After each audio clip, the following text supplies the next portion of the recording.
ಇನ್ನೊಂದು ಮುಖ್ಯವಾದ ವಿಚಾರ ಸ್ನೇಹಿತರೆ, ನಾನು ಒಬ್ಬ ರಾಜಕಾರಣಿ ಅಲ್ಲ, IAS IPS ಆಫೀಸರ್ ಅಲ್ಲ, ನಾನಂತ ವಿದ್ಯಾವಂತನಲ್ಲ. SLC ಪಾಸು PUC ಫೇಲ್ ಆಗಿರ್ತಕ್ಕಂಥ 63 ವರ್ಷ ವಯಸ್ಸಿನ ಒಬ್ಬ ಮನುಷ್ಯ 25 ಕುಟುಂಬಗಳಿಗೆ 25 ಜಿಲ್ಲೆಗಳಲ್ಲಿ ನಾನೇನು ಮಾಡಿದ್ದೀನಿ, ಸ್ಯಾಲರಿ ಕೊಡಿಸಿದ್ದೀನಿ. ಅದು ಹೆಣ್ಮಕ್ಳು ತುಂಬ ಜನ ಇದ್ದಾರೆ, ಆಮೇಲೆ ಅವಿದ್ಯಾವಂತರಿದ್ದಾರೆ. 25 ಜನಕ್ಕೆ ಸ್ಯಾಲರಿ 16,200 ರೂಪಾಯಿ ಬರುತ್ತೆ. ಜೊತೆಗೆ ಅವ್ರ ಮನೆಗೆ ESI PF ಕಾರ್ಡ್ ಸಿಗ್ತಾ ಇದೆ. ಇಂಥ ಒಂದು ಸಂಸ್ಥೆಗೆ ನಾವು ಇಷ್ಟು ಚಿರಋಣಿ ಆಗಿರ್ಬೇಕಂತ ನನಗೆ ಗೊತ್ತಾಗ್ತಾ ಇಲ್ಲ.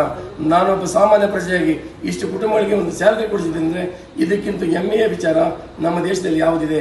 ಇವತ್ತು 5,000 ಸಂಬಳ ತಗೊಂಡ್ಬಂದರೆ ಬೆಳಗಿನ ಸಂಜೆವರೆಗೂ ದುಡಿಬೇಕು ಅಂಥದ್ದು 2 ಅವರ್ ಕೆಲಸ ಮಾಡಿ ಸಾಕು ಒಂದು ದಿನಕ್ಕೆ ನಮ್ಮ ಸಂಸ್ಥೆಯಲ್ಲಿ ಈ ಎಲ್ಲ ಅನುಕೂಲಗಳನ್ನು ಪಡೆಯಬಹುದು. ಇಂಥ ಒಂದು ಕಂಪನಿ ನಿಮ್ಮನ್ನು ಕೈ ಬೀಸಿ ಕರೀತದೆ.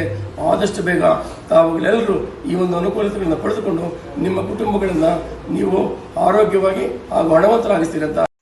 ಸ್ವರ್ಣಗೌರಿ ಕಂಪನಿಯಿಂದ ಮಾಸಿಕವಾಗಿ 16,200 ರೂಪಾಯಿಗಳನ್ನ ಮತ್ತು ESI PF ಅನ್ನ ಹೇಗೆ ಪಡೆಯುವುದು ಎಂತಕ್ಕಂಥ ಒಂದು ಕುತೂಹಲ ನಿಮ್ಮಿದ್ದರೆ ಈ ಕೂಡಲೇ ನಮಗೆ ಸಂಪರ್ಕ ಮಾಡಿ ಮಾಹಿತಿಯನ್ನ ಪಡೆದುಕೊಳ್ಳಿ ಸ್ನೇಹಿತರೆ.